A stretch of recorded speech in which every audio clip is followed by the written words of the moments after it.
이제 17절 말을 보도록 하겠습니다. 제일 중요한 이야기가 나오는데 하나님이 말씀하시기를 말세 내가 내 영을 모든 육체에 부어 주리니 지금 이 요엘의 예언이 이 오순절 사건에서 실현이 된 것이거든요. 실현이 됐다라고 한 이야기는 이 오순절 때부터 이미 말세라고 하는 거예요. 말세. 네, 그래서 요한도 말세에 적그리스도가 나타나리라 했는데 이미 나타나 있다. 이미 우리 중에 있다. 그건 지금이 이미 초대교회 때가 이미 말세가 시작이 된 것이다 라고 하는 거예요. 말세가 시작이 된 것이다. 그래서 그 말세에 내가 내 영을 모든 육체에 부어준다 라고 말을 했습니다. 여기 영을 모든 육체에 부어준다라고 하는 것은 그냥 이렇게 단순히 이렇게 이렇게 붓는다라는 뜻이 있는 게 아니라 이렇게 넘치도록 이게 채워준다라는 의미예요. 그래서 이 말은 우리가 보통 사람들이 얘기하는 성령 충만을 이야기하는 거예요. 성령 충만. 성령 충만. 그래서 그 앞에 2장 4절에 보면 정확하게 그 말이 나와 있어요. 그들이 제자들이 거기 모인 120 문도들이 다 성령의 충만함을 받았다. 성령의 충만함을 받았다. 자, 여러분들은 이 교회에서 이야기하는 성령 충만에 대한 많은 이야기들이 있는데 그 성령 충만은 지금 사도행전에서 이야기하는 이 성령 충만이 유일한 아버지가 말씀하신 성령 충만이라는 것을 꼭 기억을 하셔야 합니다. 성령 충만은 여기서 이야기하는 성령 충만이고 그래서 이 사도행전에서 이야기하는 이 성령 충만 요엘서에서 말세에 부어준다라고 하는 이 성령 충만을 이해하지 못하면 실제로 성령 충만이 뭔지에 대해서 전혀 다르게 알게 되는 거예요. 다르게 아는 것은 거짓말을 하게 된다라고 하는 것입니다. 그래서 이게 굉장히 중요하기 때문에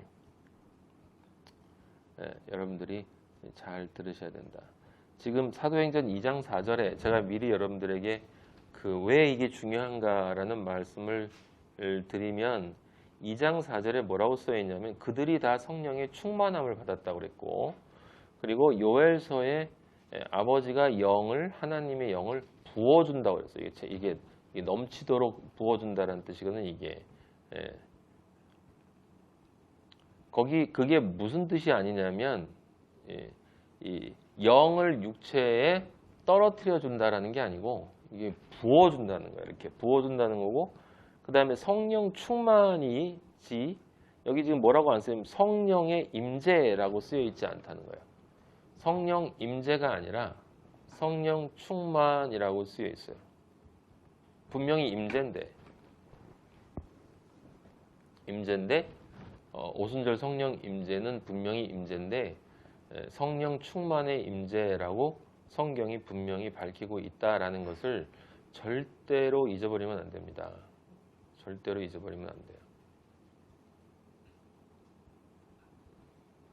자, 이제 이 성령 충만에 대한 그러니까 성령의 부어주심에 대한 이야기를 좀 해보도록 하겠습니다. 일단 성령의 임재, 이 충만한 임재는 세상에 대해서는 이 비밀이었어요. 요한복음 14장 15절 한번 찾아보세요.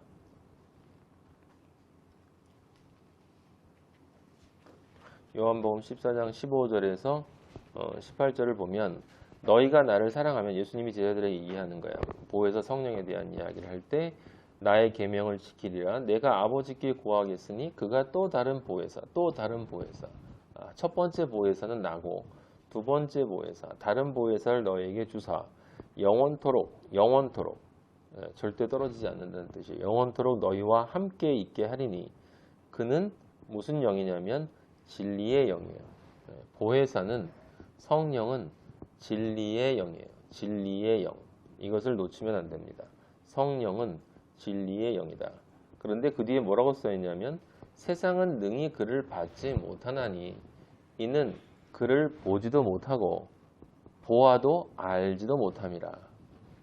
그러나 너희는 그를 아나니 그는 너희와 함께 거하시며 또 너희 속에 계시겠음이라. 여기 나와 있죠. 너희 속에 계시겠음이라. 성령, 아버지의 진리의 영은 우리 안에 있다라는 거예요. 우리 안에, 그리스도인의 안에 있어요. 안에.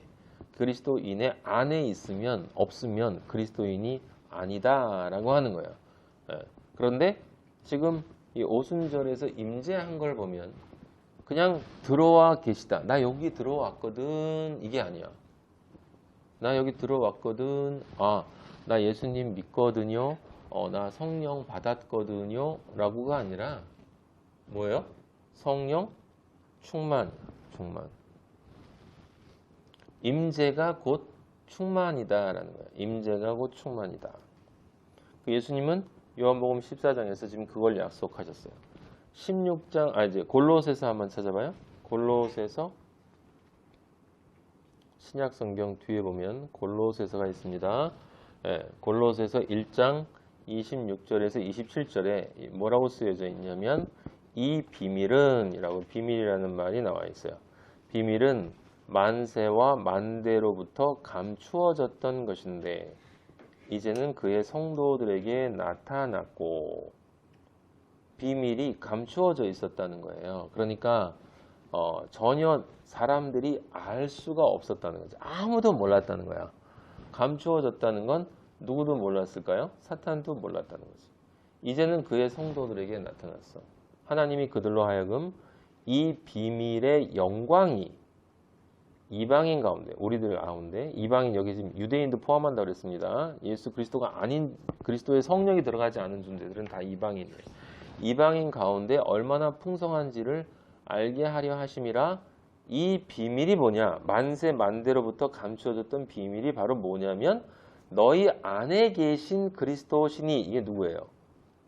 성령. 너희 안에 계신 그리스도. 너희 속에 계시겠음이라. 아까 요한복음 14장 18절에서 봤죠. 너희 속에 계시겠음이라. 그런데 골로새서는 그걸 뭐라고 표현하냐면 너희 안에 계신 그리스도시니 라고 나와 있어요. 그러니까 그 진리의 영, 다시 보낸다는 또 다른 보혜사는 다른 영이 아니라 그리스도의 영이다. 그러니까 그리스도가 아버지에게로 가고 그 그리스도가 영으로, 그리스도의 영으로 즉 진리의 영으로 아버지로부터 다시 우리에게 오신 것이다. 그런데 아버지와 아들과 성령은 한 분이시지만 또 인격이 다른 존재이기 때문에 그런 의미로 여러분들이 이해해야 되는 거예요. 그러니까 인격이 다른 존재라는 것은 나에게 보이는 모습이 다르다는 뜻이야. 응? 나에게 보이는 모습이 다르다. 그러니까 쉽게 어렸을 때 아버지가 굉장히 엄한 아버지로 보이고 나중에 나이가 먹어서 아빠의 사랑을 이해하게 되면 날 위해 희생하는 아버지의 모습이고 그리고 그 희생하는 아버지가 돌아가시고 나면 그 아버지의 뜻이 보이지 않는 뜻이 날 사랑했던 그 사랑이 내 나머지 인생을 끌고 가는 것처럼 그렇게 이제 이해를 하면 되는데 이제 중요한 건 성경이 얘기하는 그 진리의 영은 실제 인격체라고 하는 거예요. 인격체.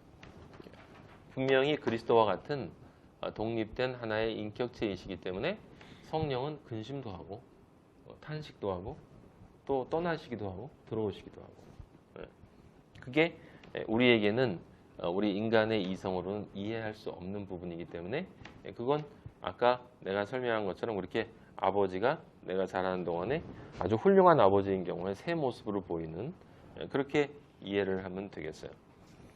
자, 그게 그러니까 진리의 영이고 그 진리의 영은 그리스도의 영인데 그 그리스도의 영이 우리 안에 들어와서 하나님이 우리 안에 거하게 되는 거지. 하나님도 또 같은 분이시기 때문에 하나님 아버지와 예수 그리스도 아들과 성령은 한 분이시기 때문에 우리 안에 진리의 영이 들어왔다는 건 하나님이 우리 안에 영으로 들어오셨다는 뜻이에요. 근데 진리의 영이니까 진리의 영이면 뭘 하겠어요? 진리를 가르쳐주지. 진리를 가르쳐주는 거예요. 네. 또 진리로 살 수 있도록 도와주는 것이다 라고 하는 거죠. 그것이 비밀이었다라고 하는 거예요. 왜 비밀이었을까? 그 비밀이 아니었다면 사탄이 그걸 알았다면 예수님을 십자가에 못 박지 않았겠지.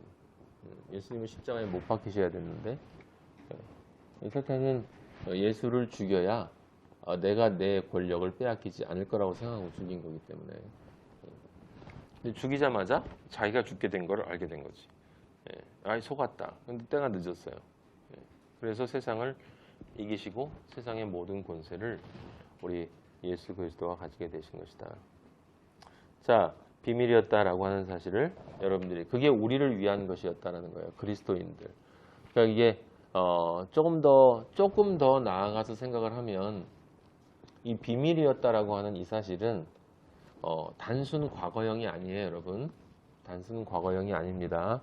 그건 지금도 현재형이에요. 지금도 현재형. 그러니까 그리스도인 안에 진리의 영이 거하는 건 그리스도인이 되지 않은 사람은 보지도 못하고 영으로 이해하지도 못하고 그렇게 또 살 수도 없는 거예요. 그건 그리스도인들만의 비밀이에요. 근데 이제 남들이 보면 이제 그게 보이죠. 그래서 예수님이 너희가 세상의 빛이다. 너희의 선한 행실을 통해서 세상 사람들이 하나님 아버지께 영광을 보이게 하라라고 하는 말이 그 뜻이거든. 그러니까 그 말은 정반대의 뜻인데 너희가 세상의 빛이라는 건 너희 안에 하나님이 들어가 있으니까 하나님이 빛이니까 그러니까 너희가 세상의 빛이야. 우리는 그냥 존재 자체가 빛이야.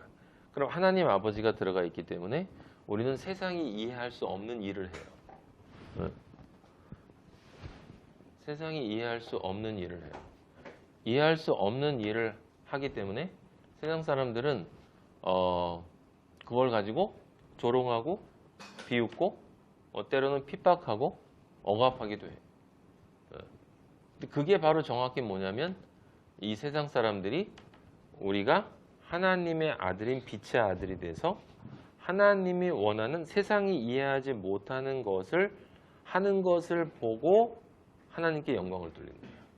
왜냐하면 그들이 우리를 조롱하고 핍박하는 그것이 곧 하나님 아버지에게는 무엇이 되냐면 제가 내 아들이 맞다라는 증거가 되거든. 그래서 하나님 아버지께 영광을 돌리는 거야. 걔는 영광 돌리고 이제 지옥 가는 거지. 세상 사람들은 이렇게 막 핍박하고 이렇게 막 공격하고 이러면서 지금 세상에 있는 많은 기독교인들이 진리를 가지고 있는 사람들을 요모조모로 많이 또 하나님의 이름으로 또 핍박을 해요. 근데 그들은 그것을 통해서 하나님 아버지께 영광을 돌리는 거야. 제가 내 아들이 맞다라는 걸 보여주는 그것을 통한 영광을 보여주는 거죠. 자, 그 다음에 이제 두 번째로 우리가 생각해야 되는 건 아까 제가 이미 말씀을 드렸는데 아버지가 저에게 아주 강한 임팩트로 저에게 오늘 주신 말씀이 다른 게 아니라 오순절 성령 임재는 단순 임재가 아니라 충만 임재였다라는 사실이에요. 근데 이게 참 이해하기가 힘든 게 왜냐하면 예수님이 씨 뿌리는 사람들 비유를 한 걸 보면 이제 좋은 밭은 깨끗하게 아무것도 없는 밭이잖아요. 그죠? 거기에다가 씨를 뿌렸다고 그랬거든. 그래서 우리는 성령을 어떻게 착각할 수 있냐면 성령이 씨만큼 쬐끄맣게 들어와서 성령이 요만큼 들어와서 씨 하나로 성령이 들어와서 우리 안에 임재한 거다. 그렇게 오해를 할 수 있어요. 자, 여러분들에게 성령이 우리 안에 생명의 씨를 넣었다라고 하는 말을 그렇게 오해를 할 수가 있었던 거죠. 그죠? 그렇게 생각하면은 그게 무슨 충만이야? 씨 하나 똑 떨어뜨린 건데 생명의 씨를. 예. 근데 그 말은 그게 아니거든. 성령이 충만하게 임재해서 성령의 씨를 떨어뜨린 거지. 성령이 씨로 조금 떨어진 게 아닌데 예. 그 말을 그렇게 오해하는 사람들이 많이 있다라고 아버지가 알려주셨어요. 예. 굉장히 많이 있다. 예. 그러니까 그게 어떤 식으로 이해가 되는 거냐면 성령이 씨만큼 조금 떨어진 거면 당연히 그 씨를 제외한 나머지는 다 옛 자아니까 죄로 물든 옛 자아가 아직 남아있는 거니까 내가 아버지의 성령이 임재하고 난 후에도 죄를 계속 짓는 건 당연한 거구나.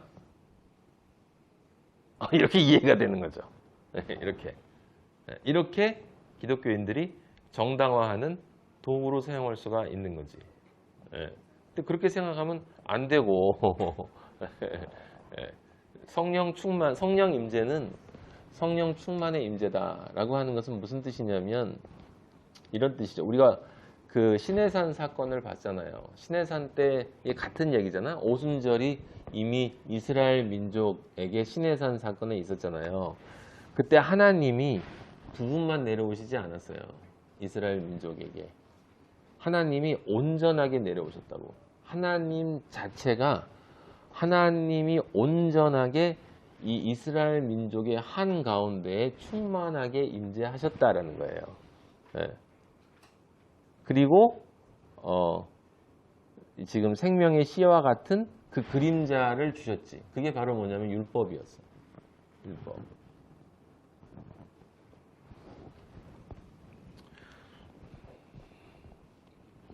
자, 예수님이 뭐라고 했는지를 우리가 다시 그래서 봐야 돼요. 요한복음 7장 37절 한번 보세요. 요한복음 7장 37절에 보면 이렇게 쓰여 있습니다. 명절 끝날 곧 큰 날에 예수께서 서서 외쳐 이르시되 누구든지 목마르거든 내게로 와서 마시라. 누구든지 목마르거든 내게로 와서 마시라. 나를 믿는 자는 성경 이거 시험성도 있어요. 옛날에 제가 알던 어떤 이상한 분 한 분은 이걸 가지고 부흥회를 맨날 노래 부르면서 나를 믿는 자는 이러면서 사람들을 막 이렇게 해서 그러면서 확 쓰러뜨리고 하는 걸 제가 본 적이 있어요. 독일에서. 저는 안 쓰러져서 이상하다. 나는 성령을 못 받았나 이런 생각을 한 적이 있었는데 그때 나중에 와서 밀더라고. 그래서 미안해서 쓰러진 적이 있었어요. 나를 믿는 자는 성경에 이른 것 같이 그 배에서 이게 할 땐 배에서 막 이렇게 흉내도 내고 그러던데 생수의 강이 흘러나오리라. 자 보세요. 그 배에서 생수의 강이 흘러나오리라 라고 할 때 이런 이 어감은 그냥 이렇게 쬐끔 이렇게 조금 보이는 게 아니야. 이게 넘쳐 흐르는 걸 뜻하는 거야. 넘쳐 흐르는 거. 생수의 강이 흘러나온다는 건 흘러넘친다는 뜻인데 이건 뭐와 같은 거냐면 컵에다가 물을 넣었을 때 이렇게 물이 이렇게 컵에 꽉 차고 나서 계속 부으면 흘러넘치는 거 있잖아요. 그것과 같은 뜻이야. 생수의 강이 흘러넘쳐. 그럼 생수의 강은 어디에서 우리가 설명을 했습니까? 에덴 동산의 네 강에서 설명을 했었어요. 거기서 성령이 임하고 성령이 내 안에서 충만하게 되면 그것이 능력으로 흘러넘쳐 히데겔로 넘쳐서 그 다음에 유브라데로 결실을 맺는다. 그게 이 뜻이에요. 예수님이 지금 그 에덴 동산의 네 강에 대한 이야기를 또 다른 버전으로 지금 말씀하시는 건데 그 배에서 생수의 강이 흘러넘치리라 하신 뜻이란 말이에요. 이게 근데 이는 그를 믿는 자들이 받을 뭐? 성령을 가리켜 말씀하신 것이래요. 성령. 누가? 나를 믿는 자. 나를 믿는 자는 성령이 그 배에서 생수의 강처럼 성령이 내 삶에서 흘러넘친다라고 하는 뜻이에요. 그 뒤에 뭐라고 써있냐면 예수께서 아직 영광을 받지 않으셨으므로 이건 무슨 뜻? 십자가에 달리지 않으셨으므로 성령이 아직 그들에게 계시지 않아. 당연하죠. 십자가에 달리시고 돌아가시고 부활하셔서 승천하시고 진리의 영으로 내려와야만 성령이 그들에게 계실 수가 있기 때문에 그러니까 성령이 아직 안 들어갔기 때문에 그 배에서 그 존재의 중심으로부터 생수의 강이 흘러나오지 않는다라는 뜻이에요. 근데 여기서 중요한 이야기는 제가 말씀드리는 건 예수 그리스도도 성령이 그냥 이렇게 조금 들어가서 이렇게 찔끔 이렇게 하는 게 아니라 예, 여러분들 사랑하는 남자와 사랑하는 여자가 육적인 사랑을 나눌 때 그 남성과 여성이 결합을 할 때 서로가 느끼는 건 충만함을 느끼는 거지. 거기서 남자가 내 안에 찔끔 들어왔다고 느낍니까? 그 생명의 씨를 떨어뜨리는 것은 떨어뜨리는 것이지만, 하지만 신랑이, 정말 사랑하는 신랑이 신부의 안으로 들어올 때는 그땐 충만함으로 느끼는 거예요. 그건 당연한 거거든. 근데 그걸 그렇게 오해를 사람들이 한다 이거예요. 아버지가 뭐라고 말씀하시냐면 그렇게 오해를 사람들이 많이 한다라고 말씀을 하셨어요. 근데 그게 아니다. 충만 임재다. 성경을 보면 이제 오해를 일으킬 수 있는 구절들이 실제로 있거든요. 그냥 단순하게 설명을 해서 에베소서 1장 13절에 한번 보세요. 에베소서 1장 13절에 보면 그 안에서 너희도 진리의 말씀, 곧 너희의 구원의 복음을 듣고 그 안에서 그리스도 예수 안에서 그 십자가 안에서 또한 믿어서 약속의 성령으로 인치심을 받았다. 여기는 인쳤다라고 나와요. 인쳤다. 이 도장을 꽉 찍었다라고 하는 거죠. 얘는 내 거다라고 하는 인치심을 받았다라고 표현을 했다 이 말이에요. 여긴 충만이라는 의미가 별로 강조가 되지 않아.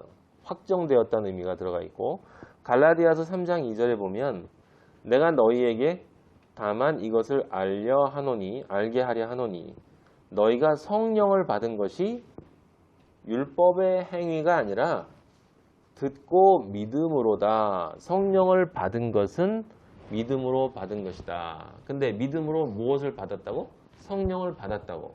성령을 받았다고만 이야기하니까 이게 성령 충만인지 성령 임재인지 정확하지 않지. 그치? 근데 성경은 분명히 예수 그리스도가 먼저 요한복음에서 얘기한 것처럼 흘러 넘치게 해주신다는 것은 충만하게 해주신다는 뜻이거든. 그리고 오순절 성령 임재를 통해서 분명히 우리가 확인하는 건 그들이 다 성령의 충만함을 받았다. 최초의 성령 임재가 충만으로 왔다. 그래서 충만함을 받으니까 성령이 말하게 하심을 따라서 그 다음에는 다른 언어들로, 여기 다른 언어들로라는 건 무슨 얘기일까? 세상에 있는 다른 믿지 않는 사람들에게 진리를 전할 수 있는 존재가 되었다. 성령 충만하게 되어서. 이제 이해가 되죠? 그러니까 성령 임재하고 성령 충만은 동일한 거예요.